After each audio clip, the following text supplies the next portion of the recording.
The pen feels unnaturally heavy in my hand. It's a nice pen, weighted, balanced with a nib that glides over paper like a skater on fresh ice. It's the kind of pen a man who has his life together owns, a man who signs important documents. And today, I suppose I am that man. My apartment is silent save for the faint rhythmic hum of the city 10 floors below. The space is clean. That's the word most people use. I prefer the term uncluttered. Every object has a purpose, every surface is clear. There are no photographs on the walls, no sentimental trinkets on the shelves. My life is a testament to discipline and forward momentum. Looking back is an indulgence, a waste of energy that could be better spent on the next objective. For 10 years, I haven't allowed myself that weakness. But today is different. Today, the past isn't a memory. It's an asset.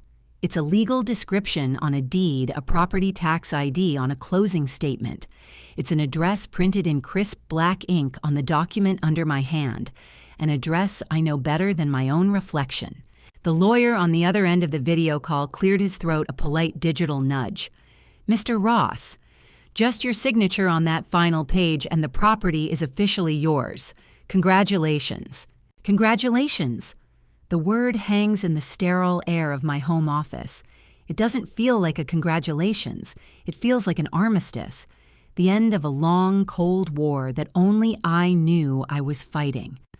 My eyes scan the page one last time, not for legal loopholes or typos. I've already had my team vet every comma and clause. No, I'm looking at that address. And as I stare at it, the minimalist fortress I've built around myself for the last decade begins to show a crack. A single sharp memory pushes through as vivid and unwelcome as a shard of glass in the eye. The date is exactly 10 years ago. It's my 18th birthday. The air in our house. Their house was thick with a weird, strained energy. My mom had made a cake a lopsided chocolate thing with 18 candles crammed onto its surface. My dad was watching TV, his focus on the screen a little too intense, a little too deliberate. My younger brother, Jaden, who was 14 at the time, was bouncing his leg under the dining room table, eyes darting between me and our parents. He knew something was up. He was always better at reading the atmosphere than I was. I was just happy. I was 18, an adult. The whole world felt like it was finally clicking into place, a door swinging open to the future. I'd been saving up from my part-time job, bagging groceries, planning to get a used car, maybe take a road trip with friends after graduation. The possibilities felt infinite. After I blew out the candles and made a wish, something naive and hopeful, I'm sure my dad finally clicked off the TV. The sudden silence was deafening. "Noah," he started, his voice flat, avoiding my eyes. "Your mother and I need to talk to you about something." I felt a knot tighten in my stomach. This was the tone he used for bad news. A failed test, a dent in the car door. But this felt heavier. My mom picked up the thread, wringing her hands in her lap. "Well, you're a man now, Noah, 18. And with that comes responsibilities, changes." I nodded slowly, waiting for the punchline. Was this about getting a full-time job, paying rent? I was ready for that. I wanted to pull my own weight. The thing is, my dad cut in, finally looking at me, his expression unreadable. "We're gonna need your room." I blinked. "Need my room? For what? Are we having guests?" Jaden stopped bouncing his leg. He was staring at his plate tracing patterns in the frosting crumbs with his finger. "No, not for guests," my mom said a little too brightly. "It's for Jaden." I looked over at my brother. He was the golden child, no doubt about it. Quieter, more athletic, easier. Everything I wasn't. But we weren't rivals. He was just my little brother. I couldn't imagine what he would need my entire room for. Jaden's gaming has really become a passion, my dad explained, as if he were discussing a promising career path. And he's good, really good. But he's outgrowing the setup he has in the corner of the family room. He needs a dedicated space, somewhere he can focus, maybe even start streaming. The words floated in the air, refusing to connect into a coherent thought in my head. A gaming room. They wanted my room for a video game setup. "So, you want me to move my stuff into the den for a while?" I asked, trying to grasp the logic. "I can do that, I guess. It's a little small, but... No, Noah, my dad said, his voice firm now, the finality in it like a hammer blow. We need you to move out. Move out! The two words echoed in the sudden ringing silence of my own mind. Move out. Out of my home. Out of my life. On my 18th birthday. You're kicking me out, I whispered the words tasting like ash. I looked at my mom, searching for a sign, a flicker of protest, anything to show this was a joke in very, very poor taste. She wouldn't meet my gaze. She just fussed with a napkin, folding it into smaller and smaller squares. It's not kicking you out, sweetie. It's helping you start your adult life. A push from the nest. All your things are already packed in boxes in the garage. We figured it would be easier to give you a clean break. Packed. They had already packed my life away.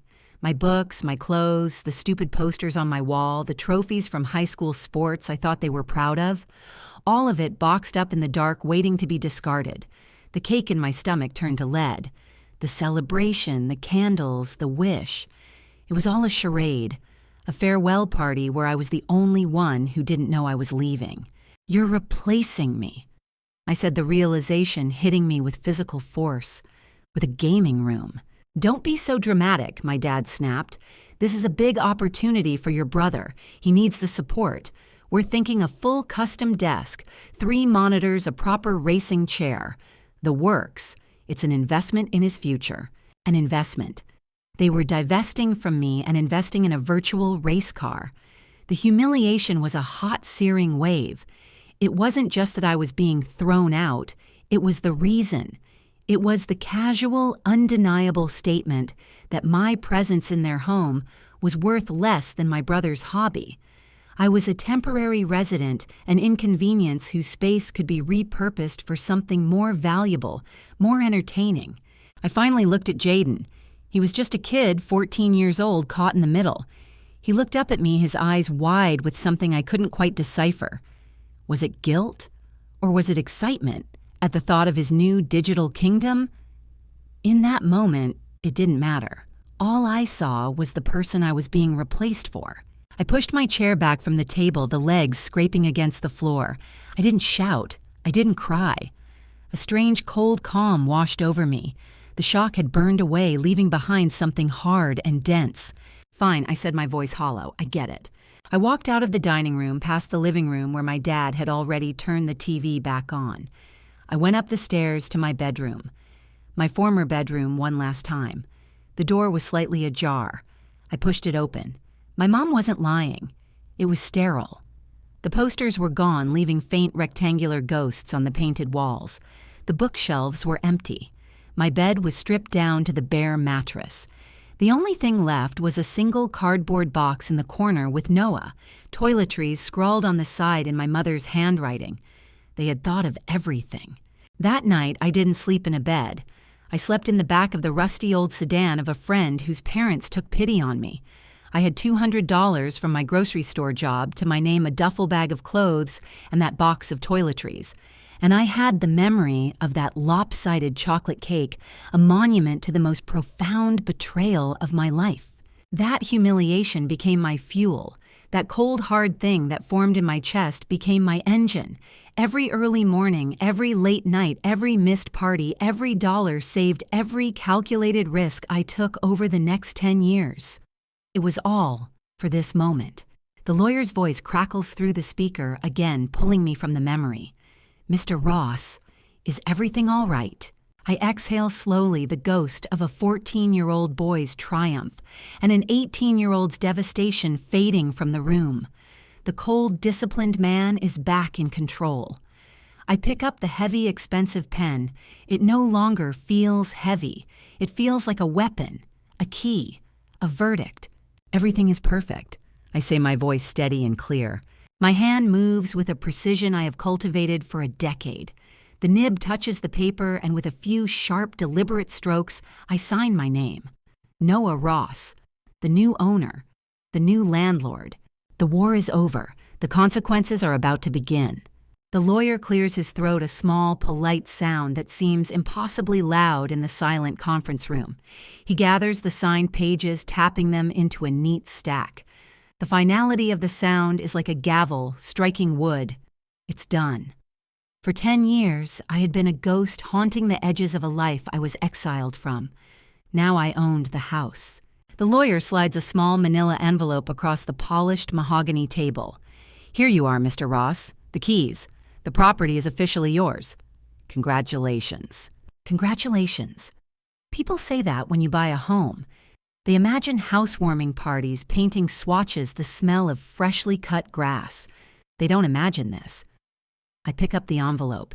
I can feel the distinct jagged shapes of 2 keys inside. One for the front door, one for the back. Keys I wasn't allowed to have after my 18th birthday. The weight of them in my palm is immense. It's the weight of a decade of relentless work of sleeping on floors and in cars, of eating instant noodles so I could pour every spare dollar into investments. It's the weight of justice. My journey to this conference room didn't start with ambition or a dream of home ownership. It started 2 months ago on a Tuesday. I remember it was a Tuesday because I was closing a deal, a big one, for my own company. I was in a state of clinical focus, running numbers, assessing risks. To unwind, I have a habit. I browse public auction and foreclosure listings. It's a strange hobby, I know. It's a reminder of what happens when people fail to plan, when they let emotion override logic. It keeps me sharp.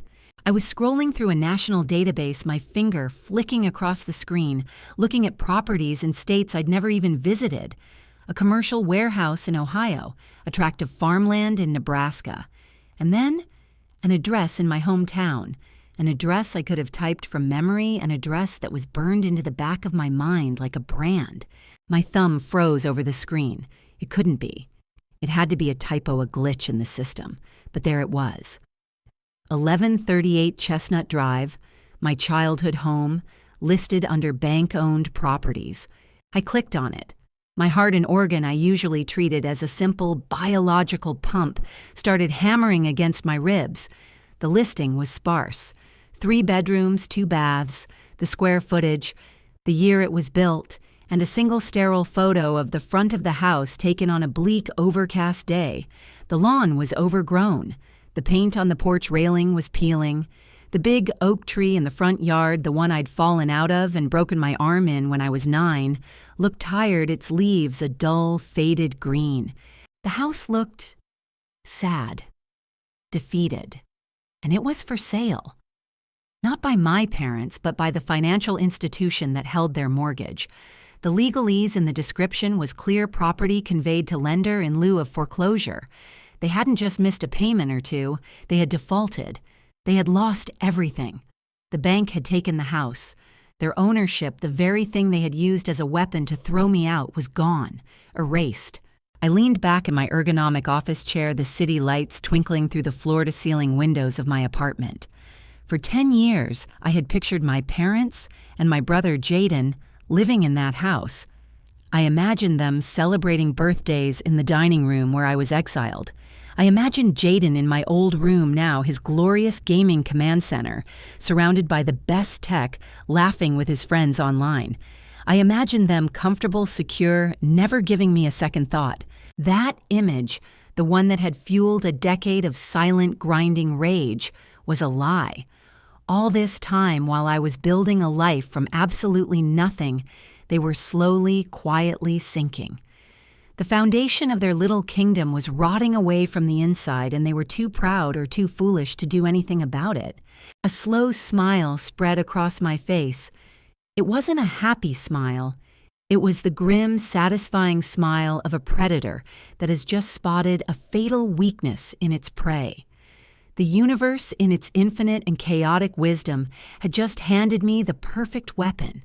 A weapon they had forged themselves and left lying in the dirt for me to pick up.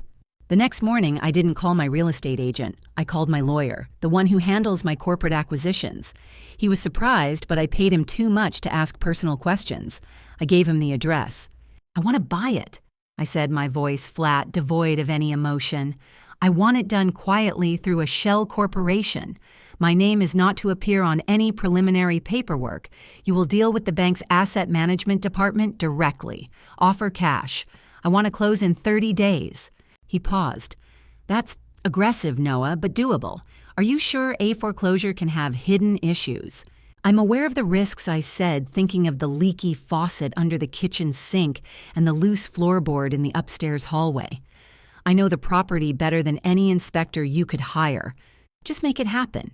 The process that began a month ago was brutally impersonal. It was just numbers on a screen wires being transferred, documents being signed electronically. I wasn't buying a home filled with memories of scraped knees and family dinners. I was acquiring an asset. I was executing a hostile takeover of my own past. The bank didn't care. To them, it was just a distressed asset on their books, a liability they were eager to get rid of. They saw a quick, clean, all-cash offer, and they jumped at it. They had no idea the man buying the property was the same boy who used to cut the grass on that overgrown lawn every Saturday morning. My parents, I learned through my lawyer's quiet inquiries, had been allowed to stay in the house under a temporary month-to-month rental agreement with the bank while the property was listed, a common practice to prevent squatting or vandalism. They weren't homeowners anymore. They were tenants, renters, living on borrowed time in a house that was no longer theirs, and they had no idea who was about to become their new landlord. The dramatic irony was so thick, so perfect, it was almost poetic. I stand up, slipping the envelope with the keys into the inside pocket of my jacket. They press against my chest, a constant solid reminder of what I've accomplished. "Thank you for your time," I say to the lawyer, shaking his hand. "Our business is concluded." I walk out of the high-rise building and onto the bustling city street. The sun is bright, the air is crisp. It feels like the first day of a new world. My world. For 10 years, my life has been about building walls, about creating a fortress of financial security so that no one could ever throw me out of anywhere ever again. But I see now that wasn't the true goal. The goal wasn't just to build my own castle. It was to capture theirs. I get into my car, the engine humming to life with a low, powerful growl. I don't drive back to my apartment. I pull out onto the freeway, my hands steady on the wheel. I know the route by heart. It's a path I haven't taken in a decade, but my muscles remember every turn. As I drive, I pull out my phone and open my email. I have a draft I prepared last night with my lawyer's guidance. It's a formal notice citing all the correct legal statutes. It's addressed to the current occupants of 1138 Chestnut Drive. It informs them of the change in ownership effective immediately. It outlines the date and time of the new landlord's initial inspection of the property, tomorrow at noon. And it includes, as an attachment, a new rental agreement. An agreement that triples the rent they were paying to the bank. An agreement with terms that are, as my lawyer so delicately put it, strictly non-negotiable. My finger hovers over the send button. This is the first shot. The first official move in a game they don't even know they're playing. They threw me out with a casual, cruel conversation over a birthday cake. I'm evicting them with a legally binding digital document. The symmetry is beautiful. I press send. The email disappears into the ether, a digital harbinger of the chaos that is about to descend on their lives. I take the exit from my old hometown. The familiar signs and storefronts slide by ghosts of a past I have now conquered. I feel no nostalgia, no sadness, only a profound, chilling sense of purpose.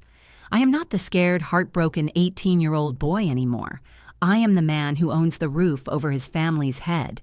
I am the consequence of their actions fully realized, and I am heading home not as a prodigal son, but as the man who holds their entire world in the palm of his hand. The inspection tomorrow won't just be about checking for water damage. It will be about looking them in the eye and showing them what a real investment looks like. I slept better that night than I had in 10 years. There was no anxiety, no nervous energy, just a profound, settled calm. The kind of calm that comes after a long, arduous war has finally been won. The email was out there, a digital time bomb, set to go off in their inbox. It had probably arrived last night after they'd gone to bed. They would have woken up to it this morning. A casual email from a property management LLC they'd never heard of informing them that their world had just been sold out from under them. I imagined the confusion turning to panic as they read the terms, saw the new rent 3 times what the bank was charging, and the scheduled inspection for noon.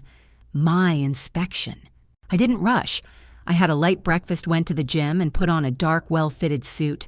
Not a flashy one, but the kind that communicates quiet, indisputable authority. Every action was deliberate. This wasn't a reunion. It was a business transaction. At precisely 11:30, I pulled my car onto Chestnut Drive. The street looked smaller than I remembered. The big oak tree on the corner, the one I'd crashed my bike into when I was 9, seemed less intimidating. The houses, which once felt like mansions, were now just houses. Modest, a little worn down. Time had shrunk my childhood world, and then I saw it. Number 1138, my home. No, not my home. My property. The lawn was patchy. The paint on the porch railing was peeling. A small crack ran up one of the front steps, a crack I remembered being there the day I left. They hadn't even bothered to fix it in a decade. A surge of something not anger, but a cold, clinical disgust went through me. They let everything slide. Their finances, their responsibilities, their own home. It was confirmation that I was doing the right thing. I parked across the street 5 minutes early. I watched the front door like a hawk waiting. At exactly 12:00 p.m., I got out, walked across the asphalt and up the cracked concrete path. My footsteps sounded unnaturally loud. I reached the front door, the same dark green door I had slammed in frustration. As a teenager, the same door that had been closed in my face on my 18th birthday. I raised my hand and knocked. 3 sharp, decisive raps. The silence that followed was heavy. I could hear muffled voices from inside, panicked and sharp. Then footsteps, hesitant, approaching the door. The lock clicked, and the door swung inward. It was my mother. She looked older, of course. 10 years had etched new lines around her eyes and mouth, and her hair had more gray than I remembered. She was holding a phone in her hand, her thumb hovering over the screen. She looked up, a question on her lips for the stranger from the property management company. And then her face just collapsed. Recognition warred with total disbelief. Her mouth opened slightly, but no sound came out. Her eyes darted from my face to my suit, to the expensive car parked at the curb, then back to my eyes, searching for the son she knew and finding a complete stranger. Noah, she whispered the name, a ghost on her lips. "Hello," I said, my voice perfectly level. "I'm here for the scheduled 12 o'clock inspection." I made no move to hug her. I didn't smile. I just stood there, the new landlord on the doorstep. Behind her, my father appeared in the hallway, drawn by the silence. His reaction was different. His confusion morphed directly into a dark, simmering anger. He knew. Instantly, he understood. "What is this?" he growled, stepping in front of my mother. "What kind of sick game are you playing?" "It's not a game," I replied, holding up the keys my lawyer had given me. They jingled softly, a sound like chains. "It's a transaction. The bank sold the property. I bought it. As the new owner, I'm required to conduct an initial inspection. May I come in?" I didn't wait for an answer. I stepped past them, over the threshold, and into the foyer. The house smelled the same, a mixture of stale air and my mother's preferred brand of air freshener. It was the only thing that sparked a flicker of memory, and I stamped it out immediately. "We'll start with the ground floor," I announced to the empty hall, pulling a clipboard from my briefcase. I began walking through the living room, my shoes silent on the worn carpet. They followed me dumbstruck. "Noah, you can't do this," my mother pleaded, her voice trembling. "This is our home." "It was your home." I corrected her, not turning around. I ran a hand along a wall, noting a long scuff mark. "It was your home until you failed to make your mortgage payments for—" I paused, pretending to check my notes. 6 consecutive months. Then it became the bank's home, and a month ago, it became my property. This wall will need to be repainted. I moved into the kitchen. The linoleum was peeling up near the dishwasher. The faucet had a slow, steady drip. Drip, drip, drip. The sound of neglect, leaky faucet. Potential for water damage and mold. I'll need that addressed immediately. Or I can have a plumber come out and deduct the cost from your security deposit." My father's face was turning a dangerous shade of red. Security deposit. "We've lived here for 25 years. "You owned it for 25 years, I said calmly, looking him directly in the eye for the first time. "Now you're tenants. Standard leasing practice requires a security deposit. It's all in the rental agreement I emailed you this morning. I trust you've had a chance to review it." Their stunned silence was my answer. I continued my tour, moving upstairs. Every step up that familiar staircase was a step further into my own past, but I felt nothing. It was like walking through a museum exhibit of someone else's life. I glanced into their bedroom, made a note about the carpet. I glanced into the bathroom, noted the cracked tile, and then I stood before the last door at the end of the hall, my old room. I pushed the door open. It was exactly as I had pictured it, a monument to their priorities. A massive curved monitor sat on a high-tech desk. A ridiculously expensive-looking gaming chair was tucked beneath it. Shelves on the walls were lined with game cases and collectibles. This was it, the reason. The $10,000 setup that was more important than their firstborn son. This was the room I was traded for. My brother Jaden was sitting in the chair. He was 24 now, no longer the skinny 14-year-old I remembered. He had headphones on, and he jumped when he saw us pulling them off his ears. His eyes widened when he saw me. "Noah." I just nodded at him, my gaze sweeping the room. "This room seems to be in good condition," I said, my voice echoing slightly. "No visible damage." I turned to my parents, who were crowded in the doorway behind me. "Now, shall we go downstairs and discuss the new lease?" I led them back down to the dining room table, the same table where they told me I had to leave. I sat at the head of the table, the position my father always occupied. I placed my briefcase on the polished wood and clicked it open, pulling out a printed copy of the new rental agreement. Jaden had followed us down, hovering uncertainly in the background. I slid the document across the table. "As you've seen, the new monthly rent is listed on page 2. It's triple what you were paying the bank. It's non-negotiable. It's due on the 1st of the month, which is next week. If you cannot meet these terms, standard eviction proceedings will begin on the 2nd. That's when the dam broke. Triple the rent."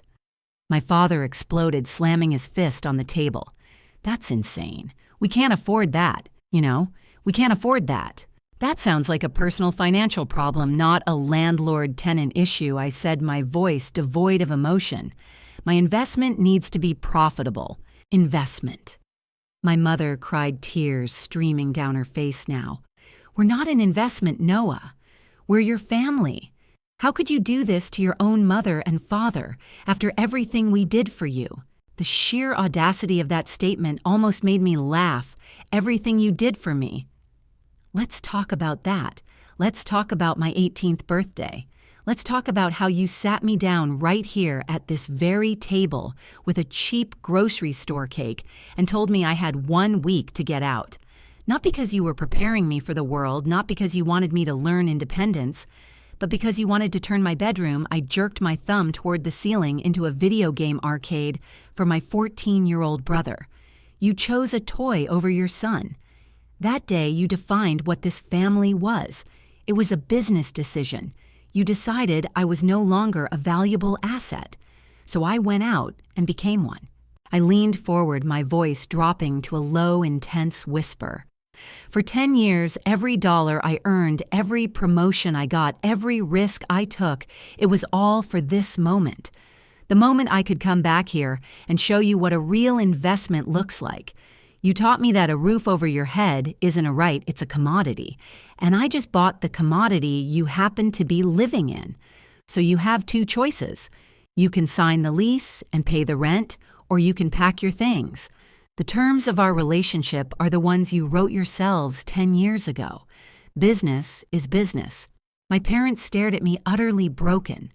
The fury was gone, replaced by a hollow, gaping shock. They saw no trace of the boy they had raised. They only saw the consequences of their choices, sitting in a suit at the head of their table, holding their future in his hands. The silence in the room was absolute, broken only by the steady, relentless drip, drip, drip from the kitchen sink.